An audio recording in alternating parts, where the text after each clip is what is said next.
Welcome to Franchise Marketing Radio, brought to you by SeoSamba.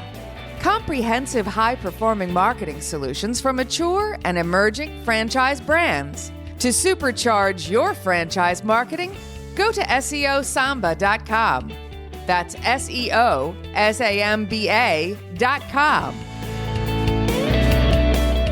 Lee Cantor here, another episode of Franchise Marketing Radio, and this is going to be a good one. Today on the show, we have Jackie Bondanza, and she is with Hounds, USA. Welcome, Jackie. Great. Thanks for having me. Well, I'm excited to learn what you're up to. Before we get too far into things, tell us about Hounds. How are you serving folks? So Hounds USA is a fully interactive doggy daycare, boarding, and grooming facility. And we started over 20 years ago. So we've been at this for a pretty long time. And, we offer folks just accessible, affordable, down-to-earth pet care for a very reasonable price. And we've been doing that for 2 decades now. So what was the genesis of the idea? Was it built to be a franchise, or was it something that just started locally and it's just expanded organically? It started locally and just kind of has expanded organically over the last 20 years. We were founded by Mike Gould, who was one of the founding members of the New York City's police department way back in the day. And he spent, a good 25 years as a canine handler for various police departments. So when he retired over 20 years ago, he was young and still needed another career. And this is just sort of a natural extension of his extensive experience. And, today what that means is everything we do at Houndstown is about the dog first, which is our major differentiator. Just slowly over time, we started to expand. Mike never really intended on franchising this, but, after the first couple of years, saw how well the couple corporate stores he opened were doing. And just over time, we started to franchise. So you mentioned the differentiating by this kind of dog first methodology or philosophy. Can you talk about when he or you started kind of feeling like, hey, this is different and special and we are getting traction and this could probably be replicated? So I first came into the brand about 10 years ago, and I first learned of Houndstown as a customer. So I used Camp Bow Wow for many years. I loved them. They were a lifesaver for me when I lived in Manhattan, and I would drop my 2 dogs off there and head off to work. So when I moved all the way out to Ronkonkoma on Long Island, which is about an hour and a half from the city, I was that person on the train, on the 6:38 train every morning. And I didn't want to leave my dogs home. I couldn't leave them home. So I found Houndstown. And from the moment I walked in, I realized that there was something really special about the brand. And at the heart of that was the fact that Mike and the staff knew what they were doing with the dogs. And that's not something I experienced in my other in my other experiences as a customer with other pet care facilities. They came close, but this was just kind of the whole picture for me. And so from there, I just started talking to Mike about franchising. And, I think he just didn't have anybody come along that was interested in taking that ball and running with it.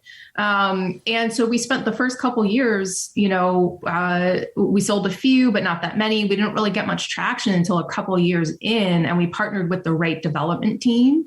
And that's really where it started rolling for us. But it's been a slow ride, and that has served us very well. Now, any advice for those emerging franchises out there that feel like, hey, maybe we can do it on our own, maybe share some of the trade-offs of doing it on your own versus partnering with a development team like you did?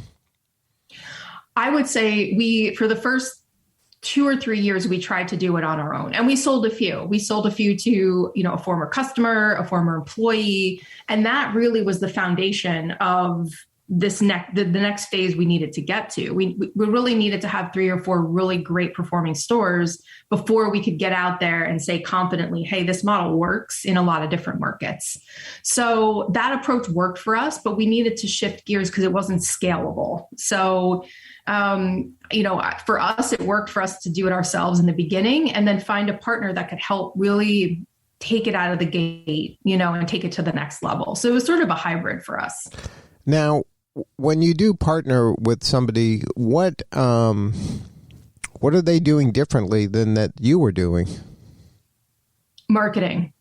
So the company that we partner with, Raintree, they specialize in emerging brands. And we had looked at and even worked with a few other franchise development companies. And the miss for us was that they didn't understand emerging brands. They were used to working with big, successful franchise systems. There's such a big difference between what they need and how they need to be marketed versus an emerging brand. And Raintree just understood how to market not only the business model, but the industry, but the type of stage that the business was in. And we just started getting a lot of traction about 4 years ago. They were just the right fit for us. But it took trying on a couple different companies to find that right fit. And then what was the clue that this was going to be the right fit? Was it all of a sudden now the volume of leads or the quality of the leads were just that much better? Yep. The quality of the leads were better. We started closing more deals. The pipeline got stronger. I really think their vetting process was fantastic. And we were seeing higher quality candidates that were really the right match for us, instead of just kind of like working with the portals and just entertaining any lead that we got. These days, we have a much better understanding of what does a successful Houndstown franchisee look like, and we're able to work backwards from that. And then now, as the brand has kind of evolved, how has your life changed? It's one thing of having, corporate owned and then a handful, and then now you're on this kind of exciting, journey where it's really expanding pretty quickly. How has that changed, kind of your day to day? Now you're less of a Houndstown, USA, kind of growing that individual store to now we're really a training and sales organization. Correct. And that's an interesting question, because it took me a while to realize that we're actually running two businesses. We're running our corporate stores. We're running the doggy daycare grooming boarding business, Houndstown, and we're also running a franchising company. And it was really challenging at times to move both of those along at the same time. Luckily, when I came along, Mike really had established the business model. There really wasn't that much that needed to be changed or improved upon. But we did have to make some changes to our processes and our systems to make them scalable. So, at times it was challenging to wear both hats. Today, in the past 12 months, we've hired a team. So we went from Mike and I doing this 7 years ago to now we have a team of 15 people, and it's life-changing. I mean, it just needed so much to make sure that we scale properly. And we owe that, to our franchisees and our employees to get the brand to a certain place of notoriety. And it's exciting to see that that's finally coming to fruition. So now, as the CEO of Houndstown USA, what is kind of your superpower that you're bringing to the table to help kind of maintain and continue the growth?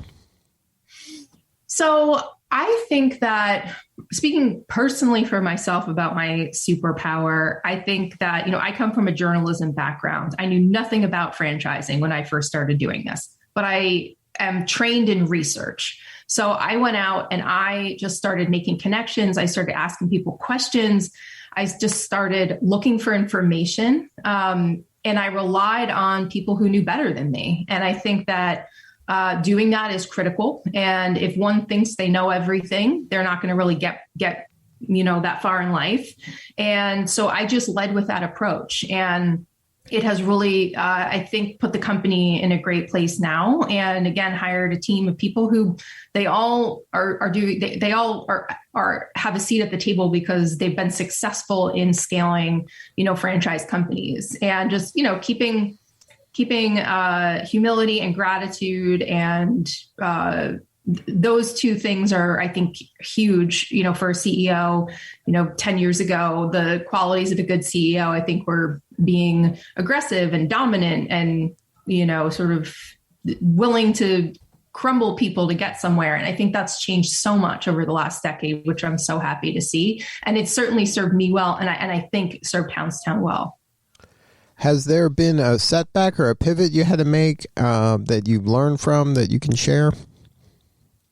Oh gosh, there have been so many of them. One of my favorite sayings, although it's a little of a frustrating saying, but you don't know what you don't know. And when I brought Rob Flanagan in, who's our president last year, he said that, and it's so true. And so, if we hadn't been through COVID before, obviously no one had. So every day was a new challenge, a new adventure. And, same thing for when the housing market crashed for us in 2006. It's these moments where things change quickly. And, as the owners and the leadership team, we have to make sure our franchisees get through that, those times successfully. So, we've had a lot of setbacks, a lot of achievements, a lot of setbacks. We've struggled with construction and finding the right construction partners to keep our build out costs as low as possible. That's another one of our differentiators. So we just work through it every day and try to wake up the next day and improve upon, what we've already built.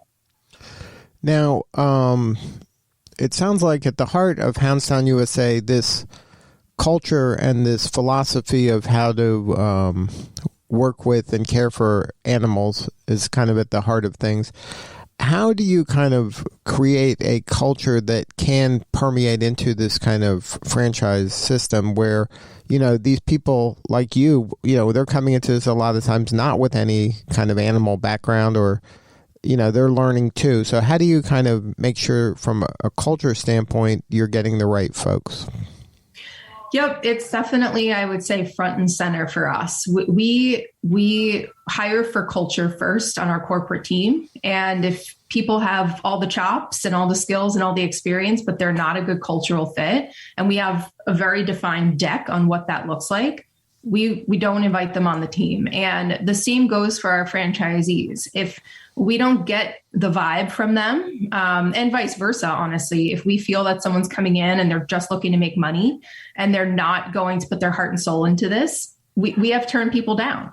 And in the beginning, it's hard to turn down money, but I always, try to think of 5 years from now, as a customer, how would I feel walking into this franchisee store? If they seem apathetic, at discovery day, or they're kind of like, focused too heavily on numbers. We've always been very careful about trying to select the right people from day one. And that goes for our franchisees, our staff, our corporate staff, and even the staff at the store. Pet care, it's such an emotional and personal thing for people. We have to be really conscious about us bringing on the people that represent and understand that the best. So is the ideal franchisee someone who is kind of in the location and serving the customers, or can this be absentee, or can this be a complementary brand as part of a portfolio? Like, how does that work? So for the most part, our franchisees are either semi-active, meaning they're not working in the business, but they're there. They might be there a couple hours a week. They're overseeing staff. They're, getting some face time in with customers, or they're owner operators, meaning obviously they're in the business, they're working on a shift. We don't really have franchisees that are completely absentee and, living in another state or another country and doing this purely for an investment. We see and believe that, some of our most successful franchisees, they need to feel like they have to put their heart and soul into the business to some degree. That doesn't mean they need to be there every day, but they need to feel an attachment and an accountability to it, especially because there's this emotional piece to it for the customers, and trust is such an important factor. So we don't really entertain people who are looking to do this purely for the investment. Now, was that intelligence gleaned from your own kind of gut feeling, or was this something that your partner said, hey, we've done a few of these, this is what it looks like, as you honed in on that ideal franchisee? I think it's more a gut feeling, and just looking at the 25 stores we have open now, who are our top performers. And, I would say all of them they have a level of commitment to the business that goes above and beyond someone who would be absentee and is just looking to make a certain percentage. So we have to look, we're very data driven. So I like to look at, who are our top 5 performers, and let's get more of those people in the door. So I think it was a little bit of a combination. We're a family owned and operated business. So I think it just kind of organically unfolded that way, that a lot of people were attracted to us because they want to be involved in that culture. Now, let's talk a little bit about the philanthropy angle on this. I know that you've teamed up with Campaign One at a Time, a nonprofit. Was that something corporate did, or is that something that the franchisees said, hey, this is a cause that we want to get behind? So that was something that came from me. I am on the board of Campaign One at a Time, which is a children's cancer charity. It's sort of like Make-A-Wish, but it's much more personal. And, I'm always passionate about helping other entrepreneurs build their businesses. And so I've known the founder for many years. I've seen him create this charity from the ground up, and it's just grown so much over the years. So when it made sense for us, for Houndstown to become a corporate sponsor, we went ahead and did that a couple of years ago. And some people say, well, what's the connection between dogs and kids? There really isn't any, but we're helping to spread the word, the Campaign One at a Time word here on the East Coast, because it's a West Coast brand. So one of the campaigns we just did helped raise $10,000 for a girl named Sienna and her family to get a service dog. So Sienna had to have her leg amputated due to cancer a couple of years ago, and all she's wanted is a service dog. So we were able to partner with Merlin's Kids to raise the money to do that. So there's a little bit of a connection, when there's obviously a dog component to it. So now, what's next? How do you see the next few years for Houndstown USA? So we are set to open 25 to 30 more stores this year. So we've got a lot of work to do. So we'll be at about 55 stores open by the end of this year, and another 35, 40 in the pipeline. So our ultimate goal is to be the biggest and the best pet care franchise out there. And we're pretty well on our way to doing that. So it's an exciting year. We've been at this for a long time now. So it's kind of our time to just get a bunch of stores open, continue awarding territories to people who want to do something different with their lives, and just to get to that 100 unit and then beyond. So now, are you targeting East Coast, or is this now kind of the world is your oyster?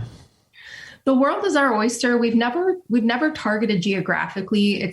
We just decided not to do that from the get-go because it's more pricey to do that. So instead, we thought we can spread out geographically, and let's be led by where are there quality franchisees. So it makes it a little more difficult for travel, of course, but we just weighed the pros and cons and decided that was the way that we were going to go. Naturally, we've developed more stores in New York, New Jersey, and Florida because we were founded in New York. So there's some more interest in those particular markets because we've got a bunch there already. So I'm anticipating that will start to happen once we get 1 or 2 stores open in all of these different markets.